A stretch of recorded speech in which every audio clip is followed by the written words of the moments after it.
নফল নামাজ মোটে না করেন, সারাদিন রিক্সা চালিয়ে বেড়ান, আল্লাহর অলি তিনি হয়ে যাবেন। আর মহিলাদের জন্য আল্লাহ রাসূল সাল্লাল্লাহু আলাইহি ওয়াসাল্লাম বলছেন 4টে কাজ। যদি কোনো মুসলমান মেয়ে 5 ওয়াক্ত ফরজ নামাজ আদায় করে, আমাদের দেশের মহিলারা অনেকেই ফরজ বাদ দিয়ে অনেক সময় শবে বরাত, শবে কদর করেন, আছে না নেই? এটাতে লাভ হবে না, এটাতে আমাদের লাভ হয় অনেক সময়, আপনাদের তেমন কিছু হবে না।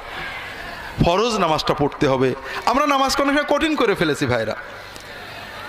নামাজ আল্লাহর সাথে বান্দার প্রিয়তম সম্পর্ক।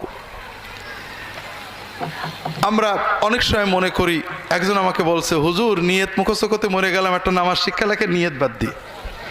এটা সত্যি কথা ভাইরা, আমরা নিয়ত বানাইছি। নামাজ আল্লাহ সহজ ইবাদত।